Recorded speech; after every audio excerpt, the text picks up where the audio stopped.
इनकलाब, आम आदमी, आम आदमी, भारत माता की, भारत माता की। मंच पर आसीन आम आदमी पार्टी के मध्य प्रदेश के अध्यक्ष, संघर्ष की मिसाल, गरीबों, दलितों, आदिवासियों, आम आदमी के लिए लंबे संघर्ष करने वाले भाई आलोक अग्रवाल जी, दिल्ली से हमारे साथ चल के आए आईटी सेल के हेड भाई अरविंद झा जी, मंच पर आसीन आम आदमी पार्टी मध्य प्रदेश के सभी पदाधिकारीगण, कार्यकर्ता साथियों, इस रैली में आई हुई माताएं, बहनें, विशेष रूप से हमारे प्रत्याशी अवनेश पांडे जी के माता जी यहां पर आई हैं। मैं उनको प्रणाम करूंगा, उनके चरणों में उनका आशीर्वाद चाहूंगा।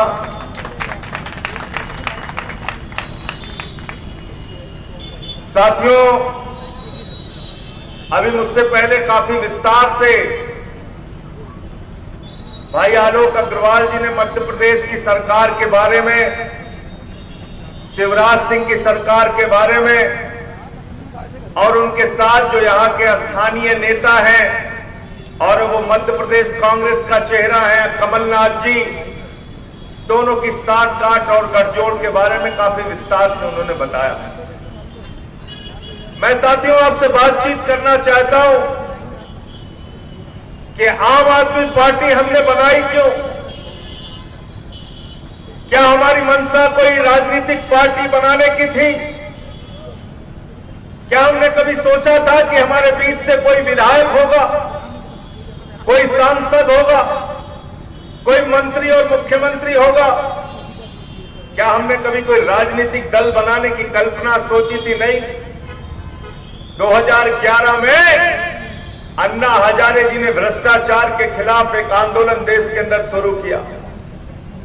अरविंद केजरीवाल जी ने भ्रष्टाचार के खिलाफ आंदोलन शुरू किया और हम ज्यादा कुछ नहीं मांग रहे थे। हम कहते थे हम थाने में जाते हैं तो हमको रिश्वत देनी पड़ती है, हम अस्पताल में अपनी मां का इलाज कराने जाते हैं तो हमको रिश्वत देनी पड़ती है, हम आय का, जाति का निवास प्रमाण पत्र बनवाने तहसील में जाते हैं तो हमको रिश्वत देनी पड़ती है, हम अपनी नौकरी के लिए जाते हैं तो हमको रिश्वत देनी पड़ती है। अरे घर में कोई मर जाता है, उसका मृत्यु प्रमाण पत्र बनवाने जाते हैं तो भी रिश्वत देनी पड़ती है, और घर में कोई बच्चा पैदा हो जाता है, जन्म प्रमाण पत्र बनवाने जाते हैं तो भी रिश्वत देनी पड़ती है। इसलिए देश की सत्ता में बैठे हुए लोगों, एक कानून बना दो, लोकपाल का कानून, भ्रष्टाचार के खिलाफ एक सख्त कानून, जिसमें मंत्री से लेकर संतरी तक अगर कोई भी भ्रष्टाचार करता है तो उसका कालर पकड़ के उसको जेल में डाल दिया जाए। इसके अलावा हम कुछ नहीं मांगते और तो कोई दूसरी बात नहीं कर रहे। इसके लिए 13 दिन तक अन्ना जी ने अनशन किया, 10 दिन तक अरविंद केजरीवाल जी ने अनशन किया। और मुझे याद है रामलीला के मैदान में आलोक अग्रवाल भाई भी आए थे, उस समय नर्मदा के आंदोलन से जुड़े थे। देश के तमाम आंदोलनों से जुड़े हुए लोग वहां इकट्ठा हुए। छोटे छोटे बच्चों ने अपने हाथ में तिरंगा लेकर नारा लगाया, भारत माता की जय, लोकपाल कानून बनाओ। और मुझे तो आज भी वो दृश्य नहीं भूलता, सोचता हूं तो रोंगटे खड़े हो जाते हैं। मूक और बधिर संस्था के कुछ लोग हरियाणा से करीब 1000 बच्चे ले आए थे और रामलीला के मैदान में उन्होंने एक हाथ में पट्टी ली थी, अन्ना जी, अरविंद जी, इस देश को बचा लो, हम तुम्हारे साथ हैं। उस आंदोलन से निकली हुई ये पार्टी। और जब हमने कानून मांगा तो कांग्रेस के लोगों ने कहा अगर कानून बनाना है तो विधानसभा में आओ, कानून बनाना है तो लोकसभा में आओ, लोकपाल बनाना है तो राजनीति में आओ। हम राजनीति में नहीं जाना चाह रहे थे, लेकिन 26 नवंबर 2012 को हमने राजनीतिक पार्टी बनाई, आम आदमी पार्टी बनाई। और जब हमने राजनीतिक पार्टी बना ली तो कांग्रेस और बीजेपी वालों ने कहा अब ऊंट पहाड़ के नीचे आया है, अब इनको पता चल जाएगा 2-4% वोट मिलेंगे, एक आध कैंडिडेट जीत जाए तो जीत जाए, इससे ज्यादा कुछ होने वाला नहीं।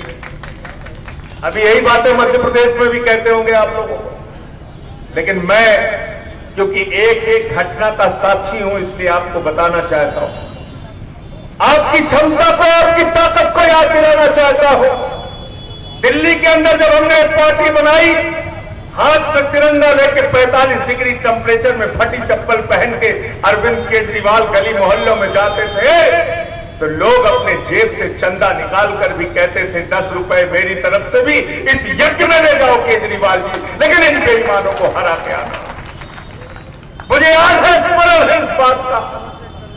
शीला दीक्षित के खिलाफ केजरीवाल जी ने चुनाव लड़ने का फैसला ले लिया। एक पत्रकार मित्र ने मुझे रात में फोन किया, बोले संजय सिंह जी आप लोगों का दिमाग ठीक नहीं है क्या? मैंने कहा क्यों, क्या हो गया? अरे बोले 15 साल की मुख्यमंत्री के खिलाफ आपने केजरीवाल जी को पहले चुनाव में ही लड़ा दिया। आप केजरीवाल जी का कैरियर बिगाड़ना चाहते हैं।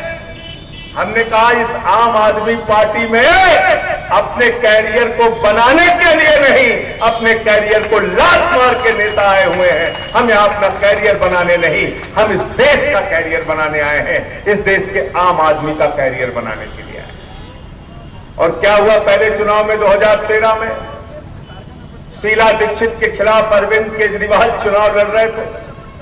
उस चुनाव के अंदर हमारे पार्टी के कार्यकर्ता जब प्रचार करने के लिए जाते थे तो वो नई दिल्ली का क्षेत्र था जहां सांसद रहते थे, विधायक रहते थे, मंत्री रहते थे, बड़े बड़े नेता रहते थे।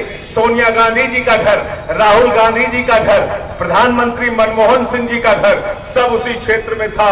मंत्री और सांसद के घर जब हमारे कार्यकर्ता जाते थे तो उनको गेट पर रोक दिया जाता था, और जब उनको गेट पर रोक दिया जाता था तो उनका ड्राइवर और माली दूर से देखता था टोपी वालों को, तो भागकर उनके पास आता था, किनारे ले जाता था, 50 रुपए जेब से चंदा निकालता था और कहता था केजरीवाल जी से कहना पूरे परिवार का वोट उन्हीं को पड़ेगा। और क्या हुआ? पहले चुनाव के अंदर काउंटिंग में मैं गया था, आलोक अग्रवाल जी। ऐसा ही परिवर्तन मध्य प्रदेश में होने जा रहा है, ऐसा ही परिवर्तन मध्य प्रदेश में होने जा रहा है। सिर्फ 3 बूथ को छोड़कर शीला दीक्षित सारे बूथ पर चुनाव हारी और 26,000 वोटों से अरविंद केजरीवाल पहला चुनाव जीते। 28 सीटें आई, हमारी सरकार बनी, आम आदमी पार्टी का परचम देश के अंदर लहराया। इसलिए मैं कहना चाहता हूं, अपनी ताकत को कभी कम मत समझना। इस देश का आम आदमी जिस दिन अंगड़ाई ले लेता है, बड़ी सी बड़ी सत्ता को उखाड़ कर फेंक देता है। किसी शिवराज सिंह और किसी कमलनाथ से आपको डरने की जरूरत नहीं है। अरे आज तो आपकी रैली में बहुत ज्यादा लोग इकट्ठा हो रहे हैं। हम लोग तो दिल्ली में रैली करते थे, 50 लोग, 100 लोग, 25 लोग आते थे, लेकिन लोगों का विश्वास, लोगों का यकीन, लोगों का भरोसा आम आदमी पार्टी पर है, आम आदमी पार्टी पर है। और जब जब जनता को किसी दल के ऊपर, किसी अपनी दल के ऊपर भरोसा हुआ है तो उन्होंने ये नहीं देखा सामने कौन लड़ रहा है, उन्होंने ये नहीं देखा कि सामने कितना ताकतवर व्यक्ति लड़ रहा है। अगर आपको याद ना हो तो याद कर लेना, 1977 के चुनाव में रायबरेली से प्रधानमंत्री इंदिरा गांधी चुनाव लड़ रही थी, उनके खिलाफ राजनारायण जी चुनाव लड़ रहे थे, जनता पार्टी से चुनाव लड़ रहे थे। राजनारायण जी कहते थे मैं देश के प्रधानमंत्री से चुनाव लड़ रहा हूं, रायबरेली के लोगों मेरे पास पैसा नहीं है, पैसा दे दो। कुर्ता फैला के खड़े हो जाते थे, कोई 5 रुपए देता था, कोई 10 रुपए देता था, कोई 2 रुपए देता था। रायबरेली की जनता ने नोट भी दिया, चुनाव में वोट भी दिया और देश की प्रधानमंत्री इंदिरा गांधी 56,000 वोटों से चुनाव हार गई। यह है आपकी ताकत, यह है आम आदमी की ताकत, यह है इन टोपी वालों की ताकत, याद रखना। की मालिक है।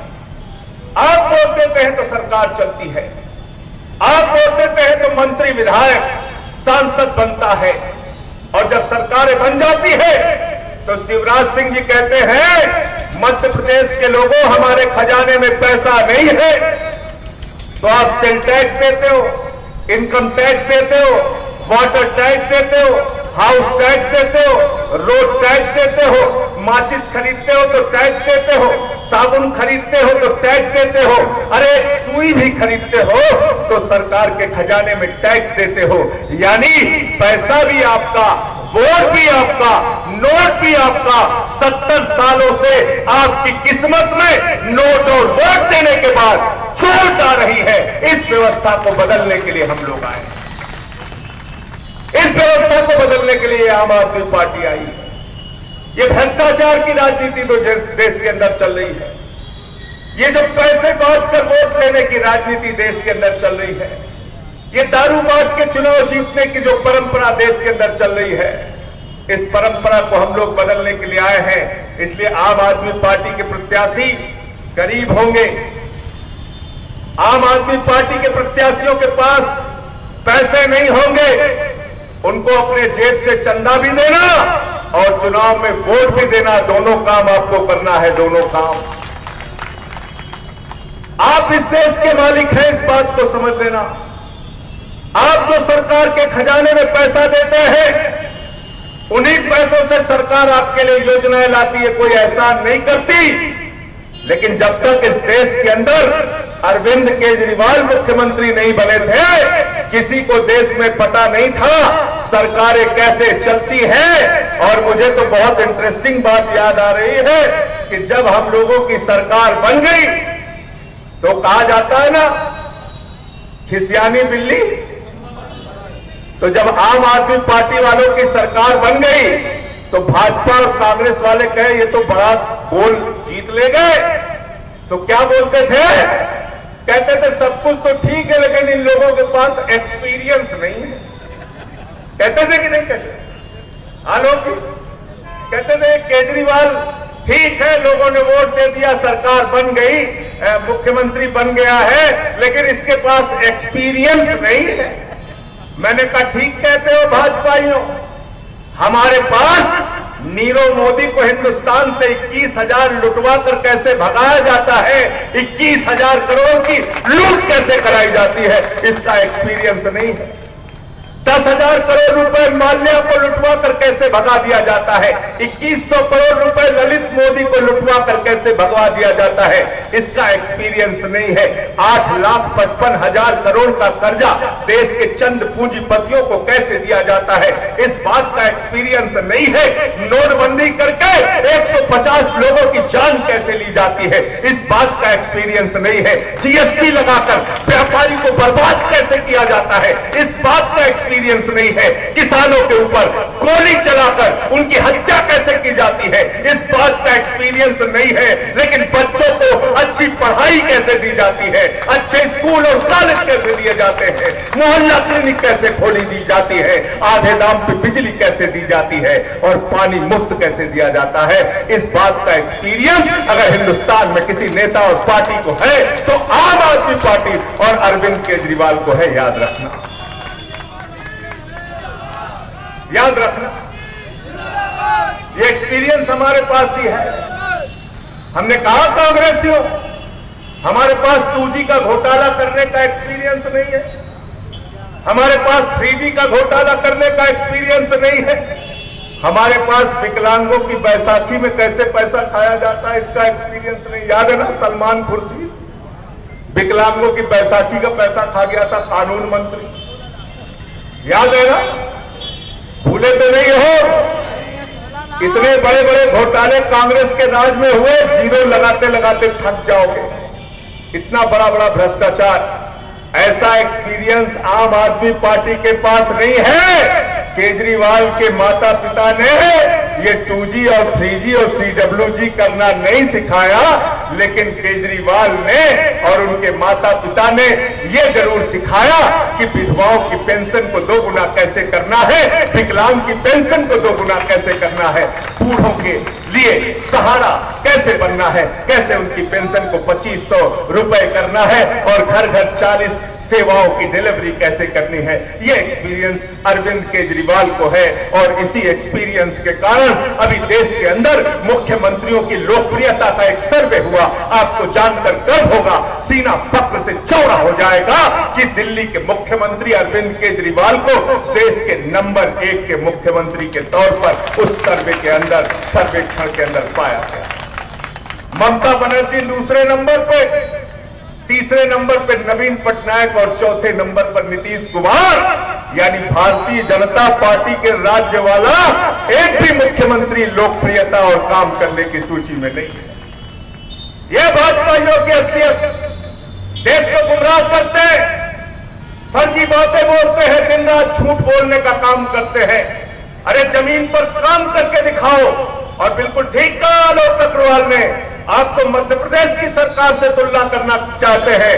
मैं तो कहना चाहता हूं मोदी जी भी आ जाए, शिवराज सिंह भी आ जाए, 4 साल 4.5 साल का उनका रिकॉर्ड, 4.5 साल का इनका रिकॉर्ड, दोनों का रिकॉर्ड और 3 साल के अरविंद केजरीवाल की सरकार का रिकॉर्ड जनता के बीच में तय किया जाए किस सरकार ने कितना काम करके दिखाया है। फैसला उसके हिसाब से फैसला आप कीजिए। दिल्ली में एक ऐसी सरकार चल रही है जिस सरकार ने बिजली का दाम आधा किया, पानी मुफ्त करने का काम किया, मोहल्ला क्लिनिक बनाया, जिसकी चर्चा अमेरिका में, फ्रांस में, जर्मनी में, दुनिया के तमाम देशों में हो रही है। पहले लोग कहते थे अमेरिका से सीखो, अमेरिका से सीखो, अमेरिका से सीखो। आज अमेरिका वाला कह रहा है केजरीवाल से सीखो, टोपी वालों से सीखो, आम आदमी पार्टी वालों से सीखो। एक ऐसी सरकार जिसने एजुकेशन सिस्टम को इतना बेहतर बनाया कि सरकारी स्कूलों में स्विमिंग पूल का निर्माण हो रहा, सरकारी स्कूलों के टीचर विदेशों में ट्रेनिंग के लिए जा रहे हैं। और दिल्ली के अंदर अगर आप रहते हैं, अगर आपके बच्चे का दाखिला मेडिकल में हो जाए, इंजीनियरिंग में हो जाए, तो मां का गहना गिरवी रखने की जरूरत नहीं है। 10 लाख रुपए का एजुकेशन लोन दिल्ली की सरकार आपके बच्चों की पढ़ाई के लिए देती है। ईश्वर न करे अगर किसी का एक्सीडेंट हो जाए, कई बार ब्रेन हेमरेज हो जाता है, कई बार एक्सीडेंट में बहुत बड़ा खर्चा आ जाता है। केजरीवाल जी ने अभी फैसला लिया है, अगर आपके घर का कोई व्यक्ति दिल्ली में दुर्घटनाग्रस्त हो गया और उसकी दुर्घटना का खर्चा बहुत लंबा है, तो वो खर्चा चाहे 1 लाख का हो या 1 करोड़ का हो, दिल्ली की सरकार उस एक्सीडेंट पीड़ित की इलाज का पूरा खर्चा उठाएगी। एक ऐसी सरकार जिसने विधवा का पेंशन 2 गुना किया, विकलांग का पेंशन 2 गुना किया, आंगनबाड़ी की तनख्वाह 2 गुनी की, गेस्ट टीचर की तनख्वाह 2 गुनी की। एक ऐसी सरकार जिसने हिंदुस्तान की आजादी के बाद सबसे बड़ा मुआवजा किसानों को 50,000 रुपए हेक्टेयर मुआवजा देने का काम किया और जवान की शहादत पर 1 करोड़ की सम्मान राशि दी। स्वर्गीय लाल बहादुर शास्त्री के नारे जय जवान जय किसान को जमीन पर हमने सच करके दिखाया। उस नेता का नाम अरविंद केजरीवाल और आम आदमी पार्टी है। इसलिए आपसे कहना चाहता हूं, अपने घर पर मत बैठना, अपने आप को कमजोर मत समझना।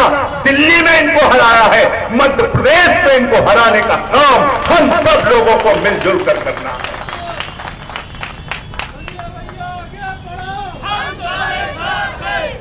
6 महीने आपके छोटे भाई को हुआ है पहुंचे हुए राज्यसभा में।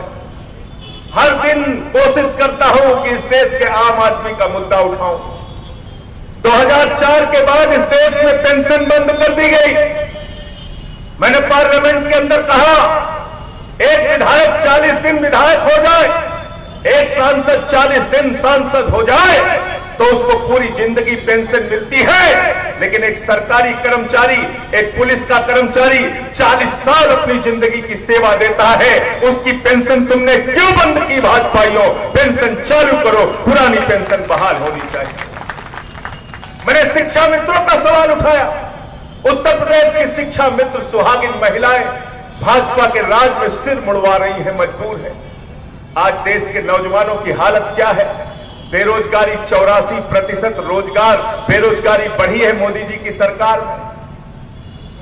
2 करोड़ रोजगार का वादा किया था, 15 लाख हर खाते में पहुंचाने का वादा किया था, महिलाओं को सुरक्षा देने का वादा किया था, महंगाई कम करने का वादा किया था। अरे 2 करोड़ रोजगार तो छोड़ो, 15 लाख देना तो छोड़ो, जो लोगों के घरों में हमारी माताओं बहनों ने 10,000 15,000 रुपए अपने पति से खर्च काट कर बचाया था, संदूक में रखा था।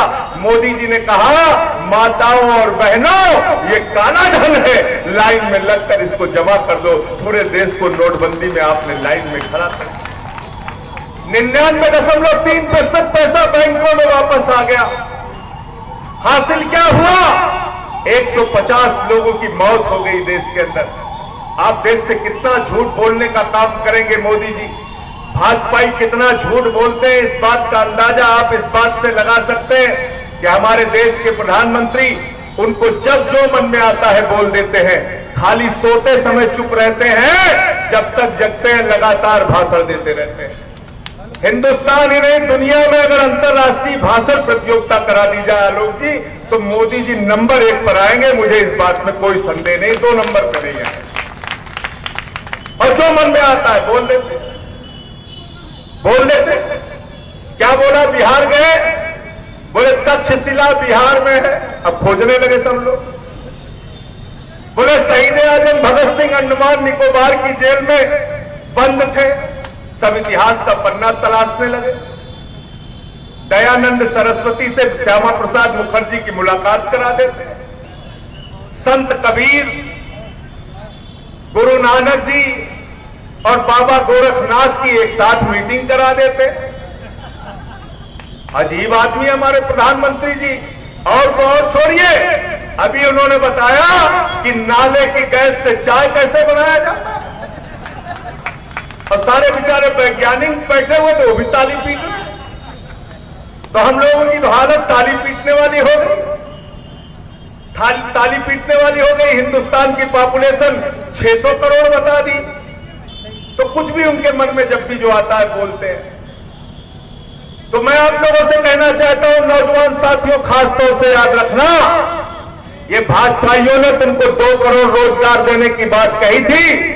मोदी जी से लोगों ने पूछा रोजगार क्या है, तो बोले पकौड़े की दुकान लगाओ रोजगार करो। बोले पंचर की दुकान लगाना रोजगार है। भाजपाई कहते हैं पान की दुकान लगाना रोजगार है, कहते हैं ड्राइविंग करना और ऑटो चलाना भी तो रोजगार है। मैंने मोदी जी से कहा, मैं शिवराज सिंह जी से कहना चाहता हूं, अपने भाजपा के नेताओं, मंत्रियों और विधायकों के बेटों को यही रोजगार करवा दो। हिंदुस्तान का रोजगार, हिंदुस्तान का युवा ये रोजगार करने के लिए तैयार है। हाथ पे कटोरा पकड़ा दिया आपने हिंदुस्तान के लोगों को।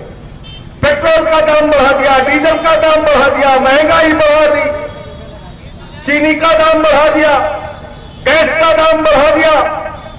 इस देश की अर्थव्यवस्था की कमर तोड़ दी, नोटबंदी लगा दिया, जीएसटी लगा दिया।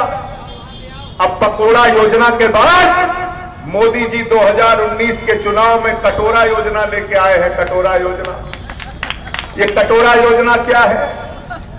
कटोरा योजना ये है कि जब आपके पास कुछ नहीं बचेगा, आप भीख मांगने के काबिल हो जाओगे, तो अभी तो आपसे कह रहे हैं पकोड़ा की दुकान लगाओ रोजगार है। 19 के चुनाव में आएंगे मोदी जी और बोलेंगे, मैं 130 करोड़ हिंदुस्तानियों से पूछना चाहता हूं, भीख मांगना रोजगार है कि नहीं है? और आप लोग कहोगे हाँ हाँ जी भीख मांगना रोजगार है। पूरे देश को हाथ में कटोरा लेके खड़ा कर देना चाहते हैं, और इसके लिए कहीं ना कहीं हम लोग भी जिम्मेदार हैं, क्योंकि 4 साल 11 महीने हम इंसान रहते हैं। जैसे ही 1 महीने चुनाव का आता है, कोई हिंदू हो जाता है, कोई मुसलमान हो जाता है, कोई अगड़ा हो जाता है, कोई पिछड़ा हो जाता है, कोई दलित हो जाता है, कोई सबल हो जाता है। अरे इस बार का चुनाव, 2019 का चुनाव, 2018 में होने वाले मध्य प्रदेश के विधानसभा के चुनाव को आम आदमी होकर लड़ लेना। 70 में से 67 सीटें जैसे दिल्ली में आई, वैसे मध्य प्रदेश में भी तुम इनको हरा दो। सिर्फ आम आदमी आदमी होकर इनसे लड़ना, ठाकुर ब्राह्मण हिंदू मुसलमान होकर मत लड़ना। साथियों याद रखना, ये तुम्हारी कमजोरी को जान चुके हैं। 70 सालों में तुमको बांटने और राज करने का तरीका जान चुके हैं। हिंदू मुसलमान मत बनना। जब चुनाव में तुमसे कहे हिंदू बन के वोट दो, मुसलमान बन के वोट दो, तो कहना हम तो पानी के लिए वोट देंगे, बिजली के लिए वोट देंगे, बच्चों की पढ़ाई के लिए वोट देंगे, अपनी टूटी सड़कों को ठीक करने के लिए वोट देंगे। ये कहना पड़ेगा। आज हिंदुस्तान को नफरत की बुनियाद पर खड़ा करने की कोशिश की जा रही है। कहां से शुरू करें और कहां खत्म करें? कितनी कहानियां बताएं, 1 लाख की बताएं कि पहलू खान की, कि रोहित वेमुला की, कितनी कहानी सुनाए। आज जाके पूछो उन माओं से जिनके 60-60 बच्चे उत्तर प्रदेश में ऑक्सीजन की कमी से मर जाते हैं। आज पूछो मध्य प्रदेश की उन माताओं से जिनके बच्चे कुपोषण के कारण मर रहे हैं, क्या उनको हिंदू मुसलमान से मतलब है या अपने बच्चों का पेट भरने से मतलब है? क्या जरूरी है? उनसे जाकर पूछो, सवाल करो। और एक सवाल अपने आप से भी पूछना, अगर तुमको लगे कि हिंदुस्तान के अंदर परिवर्तन के लिए यह पार्टी निकली है, अगर तुमको लगे कि शिवराज सिंह चौहान, कमलनाथ और आलोक अग्रवाल को खड़ा किया जाए, तो सबसे साफ सुथरा चेहरा इस व्यक्ति का, आलोक अग्रवाल का नजर आएगा, जिसने अपने आप को तपाया है, खपाया है, 30-30, 32-32 दिनों तक पानी में रहकर, जल सत्याग्रह कर आदिवासियों को अधिकारों के लिए अपनी चमड़ी को गलाने का काम किया है। जब आपको याद आए कि आलोक अग्रवाल ने गर्मी के महीने में अपने आप को मई-जून के महीने में अनशन करके, आमरण अनशन करके अपने शरीर को गलाने का काम किया है, लाठियां खाई है, जेल गया है, संघर्ष किया है, IIT से पढ़ने के बाद चाहता तो हिंदुस्तान ही नहीं, दुनिया की किसी बड़ी कंपनी में करोड़ों की नौकरी कर सकता था, ऐसो आराम से अपनी जिंदगी जी सकता था। अपनी उस सारी जिंदगी को लात मार के आपके लिए अगर कोई आदमी लड़ रहा है, तो आपकी जिम्मेदारी है कि आलोक अग्रवाल से 5 गुना ज्यादा मेहनत आपको करनी है। इनको किसी चीज की कमी नहीं नजर आनी चाहिए। इनके जेब में अगर कलम में रिफिल ना हो तो आपको जिम्मेदारी है उसका ध्यान देना, क्योंकि इनको ईमानदारी से रखना जिम्मेदारी आपकी है, आपको नजर रखनी है। एफिडेविट दिया है ना, अगर मुख्यमंत्री बनने के बाद वो वादे पूरे ना करें तो आ जाना, मैं भी आपके साथ इनका कॉलर पकड़ने के लिए तैयार रहूंगा। लेकिन आज आपसे हाथ जोड़कर अपील करने के लिए आया हूं, मध्य प्रदेश को बचाने का मौका है, मध्य प्रदेश में भ्रष्टाचार को दूर करने का मौका है, कुपोषण से मध्य प्रदेश को बचाने का मौका है, और मौका है जो व्यापम का खूनी घोटाला हुआ है उन बेईमानों को जेल में डालने का मौका है, आपके पास मौका है। इसलिए इस मौके को अपने हाथ से जाने मत देना। कितने हालत सुनोगे हिंदुस्तान के बारे में, मध्य प्रदेश के बारे में, यूपी के बारे में, बिहार के बारे में। कहां से शुरू करें और कहां खत्म करें? वतन की जो हालत सुनाने लगेंगे तो पत्थर भी आंसू बहाने लगेंगे, वतन की जो हालत सुनाने लगेंगे तो पत्थर भी आंसू बहाने लगेंगे। अगर भीड़ में खो गई आदमियत तो उसे ढूंढने में जमाने लगेंगे। इंसानियत का, आदमियत का कत्ल किया जा रहा है, भाई से भाई को लड़ाने की बात की जा रही है, मोहब्बत के प्रतीक ताजमहल को तोड़ने की बात की जा रही है। अभी दलित और सवर्ण को लड़ाने के काम में भाजपा ही लग गए, उनके बीच में नफरत की दीवार खड़ी करने की बात की जा रही है। इसलिए आपसे कहना चाहता हूं, कैसे कैसे मंजर अभी आने लगे हैं, कैसे कैसे मंजर अभी आने लगे हैं। अरे गाते गाते लोग चिल्लाने लगे हैं, अब बदल डालो इस तालाब के पानी को, कमल के फूल तो मुरझाने लगे हैं, कमल के फूल तो मुरझाने लगे हैं। जरूरत है इस कमल के फूल को बदलने की। और अब तो लोग कहने भी लगे हैं कि कमल का फूल हमारी भूल, कमल का फूल, कमल का फूल। तो मैं मध्य प्रदेश के लोगों से एक वादा लेके जाना चाहता हूं। हो सकता है किसी को कोई संदेह हो, मेरे मन में कोई संदेह नहीं है। मैं जानता हूं कि अपने जज्बे से, अपने हौसले से, अपनी ईमानदारी से ये टोपी वाले कार्यकर्ता बड़ी से बड़ी लड़ाई जीत सकते हैं। आपके ऊपर मुझे कोई संदेह नहीं है। आप बताओ 2018 के चुनाव में शिवराज सिंह को हटाने के लिए तैयार हो कि नहीं हो, इस बात का।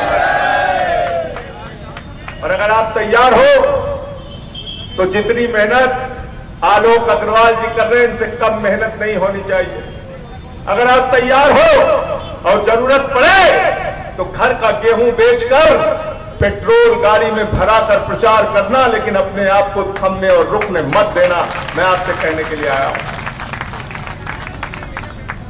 तपस्या और त्याग से आलोक अग्रवाल यहां तक पहुंचे हैं और उसी तपस्या और त्याग से मध्य प्रदेश की कुर्सी पर, सर्वोच्च कुर्सी पर पहुंचकर इन बेईमानों से आपके साथ हुए अन्याय और अत्याचार का बदला लेंगे, ये मैं आपको यकीन दिलाकर जाना चाहता हूं। बड़ी मुश्किल से ये पार्टी बनी है, बहुत उम्मीदें हैं इस देश के लोगों की। ऐसे लोग राजनीति में कभी आगे आ नहीं पाए। मुझे पार्टी ने राज्यसभा का मेंबर बना दिया। हम जैसे लोग पूरी की पूरी जिंदगी बीत जाती है, राज्यसभा तो क्या सभासद नहीं हो पाते। लेकिन जाकर दिल्ली में देखो, राखी बिरलान, प्रकाश, संजीव झा, अखिलेश त्रिपाठी, ऐसे नौजवान लड़के जिनकी जेब में 10 रुपए नहीं होता था, दिल्ली की जनता ने चंदा करके उनको विधायक और मंत्री बना दिया। यह है आम आदमी की ताकत। इसलिए आपसे कहना चाहता हूं कि आज ये पार्टी निकली है आम आदमी को आगे बढ़ाने के लिए, क्योंकि पूरे देश की राजनीति पर चंद परिवारों का कब्जा है, पूरब से लेकर पश्चिम तक, उत्तर से लेकर दक्षिण तक। चले जाओ कश्मीर, शेख अब्दुल्ला, फारूक अब्दुल्ला, उमर अब्दुल्ला, एक ही परिवार की पार्टी। मुफ्ती मोहम्मद सईद, महबूबा मुफ्ती, एक ही परिवार की पार्टी। चले जाइए पंजाब, प्रकाश सिंह बादल, सुखबीर बादल, हरसिमरत कौर, विक्रम मजीठिया, आदेश प्रताप सिंह, एक ही परिवार की पार्टी। चले जाइए हरियाणा, चौधरी देवीलाल, ओम प्रकाश चौटाला, अभय चौटाला, अजय चौटाला, दुष्यंत चौटाला, एक ही परिवार की पार्टी। भूपेंद्र हुड्डा, दीपेंद्र हुड्डा, एक ही परिवार की पार्टी। चले जाइए महाराष्ट्र, बाल ठाकरे, उद्धव ठाकरे, आदित्य ठाकरे, एक ही परिवार की पार्टी। शरद पवार, सुप्रिया सुले, अजीत पवार, एक ही परिवार की पार्टी। चले जाइए उत्तर प्रदेश, चौधरी चरण सिंह, चौधरी अजीत सिंह, जयंत चौधरी, एक ही परिवार की पार्टी। मुलायम सिंह यादव, अखिलेश यादव, रामगोपाल यादव, शिवपाल यादव, धर्मेंद्र यादव, डिम्पल यादव, आदित्य यादव, एक ही परिवार की पार्टी। चले जाइए बिहार, लालू यादव, राबड़ी यादव, तेजस यादव, मीसा यादव, तेजस्वी यादव, एक ही परिवार की पार्टी। रामविलास पासवान, पारस पासवान, चिराग पासवान, एक ही परिवार की पार्टी। चले जाइए झारखंड, हेमंत सोरेन, शिबू सोरेन, एक ही परिवार की पार्टी। चले जाइए उड़ीसा, बीजू पटनायक, नवीन पटनायक, एक ही परिवार की पार्टी। चले जाइए तमिलनाडु, करुणानिधि, कानी मोई, स्टालिन, अलागिरी, एक ही परिवार की पार्टी। भारतीय जनता पार्टी, राजनाथ सिंह, पंकज सिंह, नीरज सिंह, कल्याण सिंह, राजवीर सिंह, रमन सिंह, अभिषेक सिंह, वसुंधरा राजे, दुष्यंत सिंह, प्रेम कुमार धूमिल, अनुराग ठाकुर, एक ही परिवार की पार्टी। और देश के अंदर की सबसे बड़ी पार्टी कांग्रेस पार्टी, चाचा नेहरू, बिटिया इंदिरा, बेटवा राजीव, बेटवा संजय, बहू सोनिया, बेटवा राहुल, बिटिया प्रियंका, दामाद वाड्रा, एक ही परिवार की पार्टी। पार्टी कहां है जरा हमको बताओ।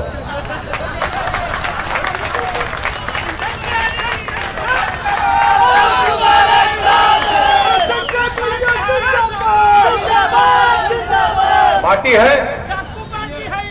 पार्टी है क्या?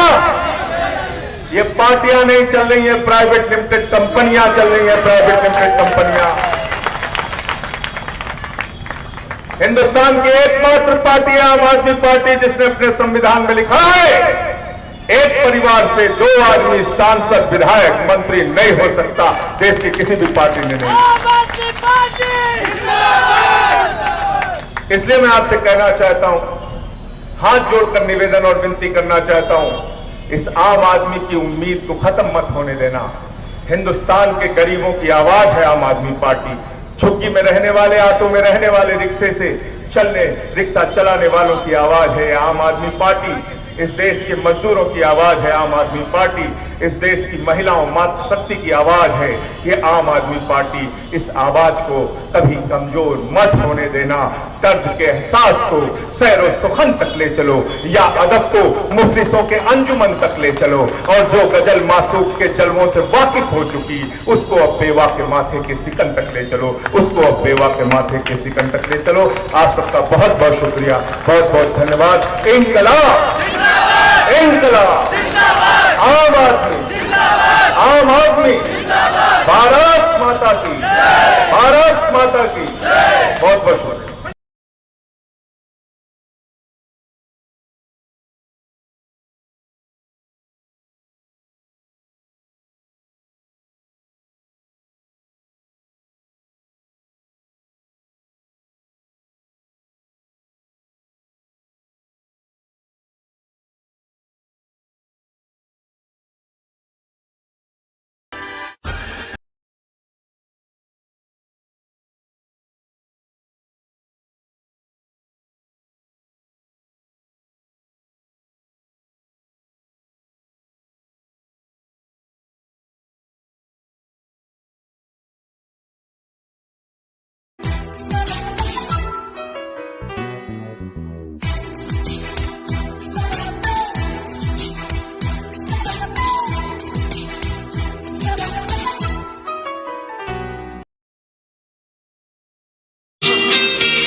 Good morning.